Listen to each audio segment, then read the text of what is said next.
Dhaka Washington অস্বস্তি কাটিয়ে বাংলাদেশের বিশ্বাস পুনরুদ্ধার করতে চায় যুক্তরাষ্ট্র। সে লক্ষ্যেই এবারের বাংলাদেশ সফর বলে জানালেন যুক্তরাষ্ট্রের সহকারী পররাষ্ট্রমন্ত্রী ডোনাল্ড ট্রাম্প। বিকেলে পররাষ্ট্র মন্ত্রণালয়ে মন্ত্রীর সঙ্গে সাক্ষাৎ শেষে কথা বলেন তিনি।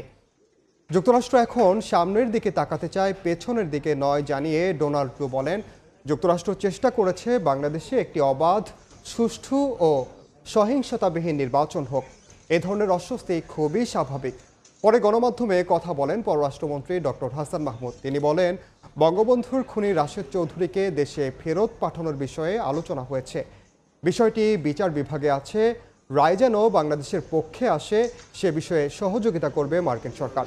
সম্পর্ক উন্নয়নের জন্য ডোনাল্ড বাংলাদেশে এসেছেন বলেও জানান পররাষ্ট্রমন্ত্রী।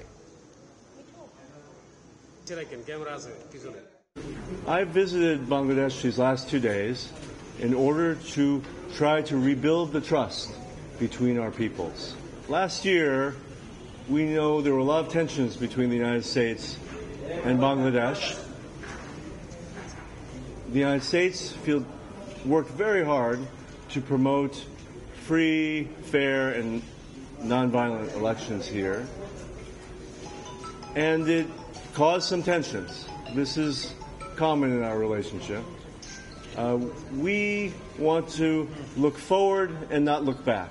যেই জিএসপি ফ্যাসিলিটি আমরা আগে এনজয় করতাম এখন করি না, সেটি তারা ফিরিয়ে দিতে চায়। রাশেদ চৌধুরীকে আমরা এখানে ফিরিয়ে আনতে পারি, convicted and self proclaimed murderer of founding father Bangabandhu Sheikh Mujibur Rahman, তাকে যাতে ফিরিয়ে আনতে পারি সেজন্য তারা অ্যাসিস্ট করবে।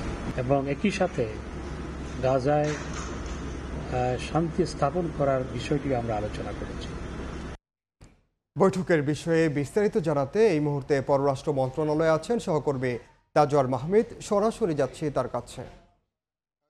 দক্ষিণ ও মধ্য এশিয়া বিষয়ক সহকারী পররাষ্ট্রমন্ত্রী ডোনাল্ড লুর 2 দিনের বাংলাদেশ সফরে যে মূল সবচেয়ে গুরুত্বপূর্ণ যে অধ্যায় পররাষ্ট্র সচিবের সঙ্গে দ্বিপাক্ষিক বৈঠক এবং পররাষ্ট্রমন্ত্রীর সঙ্গে সৌজন্য সাক্ষাৎ, সেটি ইতোমধ্যে সম্পন্ন হয়েছেন। তিনি আজকে দুপুর 1টা থেকে 2:30 পর্যন্ত পররাষ্ট্র সচিবের সঙ্গে দ্বিপাক্ষিক বৈঠকে অংশ নেন। তারপরে কিন্তু পররাষ্ট্র মন্ত্রণালয়ে আসেন মন্ত্রীর সঙ্গে সৌজন্য সাক্ষাতে, এবং তারপরে বেলা 4টার সময় ডোনাল্ড লু প্রথমবারের মতো এই সফরে গণমাধ্যমের মুখোমুখি হন। সেখানে কিন্তু তিনি সব গুরুত্বপূর্ণ নানা ইস্যু তুলে ধরেন। বিশেষ করে সবচেয়ে বড় শুরুতেই তিনি যেটি বলেন যে তার এই 2 দিনের সফরে তিনি আসলে বাংলাদেশের সঙ্গে যে আস্থার সম্পর্ক সেটি আসলে পুনর্নির্মাণ করতে এসেছেন, অর্থাৎ ট্রাস্ট বিল্ড করতে এসেছেন।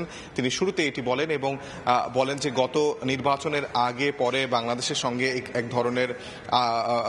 এক ধরনের উত্তেজনা ছিল সম্পর্কে, বা টেনশন ছিল সম্পর্কে, অস্থিরতা ছিল। সেই সম্পর্ক কাটিয়ে উঠে নতুনভাবে সম্পর্ক পুনর্নির্মাণ করতে চান, এবং সেই সম্পর্ক আসলে যে কোনো বন্ধু রাষ্ট্রের মধ্যে, গণতান্ত্রিক দুটি দেশের মধ্যে স্বাভাবিক বলেই কিন্তু তিনি তুলে ধরেন। এর পাশাপাশি তিনি আরও বলতে চান যে পেছনের দিকে আর তারা ফিরে তাকাতে চায় না যুক্তরাষ্ট্র, সামনের দিকে সম্পর্ক কিভাবে জোরদার করা যায় সেই বিষয়টি তিনি তুলে ধরেন, এবং এই সম্পর্ক জোরদারের ক্ষেত্রে তিনি নানা বিষয় তুলে ধরেন। কিভাবে বাংলাদেশের সঙ্গে, বাংলাদেশ থেকে ছাত্র নিয়ে যুক্তরাষ্ট্রে আরও বেশি নিয়ে যাওয়া যায় সেই বিষয়টি তুলে ধরেন। বাংলাদেশের যে কিছু কঠিন ইস্যু আছে যেগুলোতে যুক্তরাষ্ট্র এবং বাংলাদেশের মধ্যে সম্পর্ক কিছুটা অস্থিরতা তৈরি করে দেয়, সেইগুলো যেমন র্যাবের উপর নিষেধাজ্ঞা, ভিসা নীতি, মানবাধিকার, শ্রমনীতি, এই শ্রমিক অধিকার, এসব ইস্যুতেও কিন্তু যুক্তরাষ্ট্র পজিটিভলি অর্থাৎ ইতিবাচকভাবে কাজ করে দুই দেশের সম্পর্ক আরও জোরদার করতে চায় বলে কিন্তু ডোনাল্ড লু জানিয়েছেন।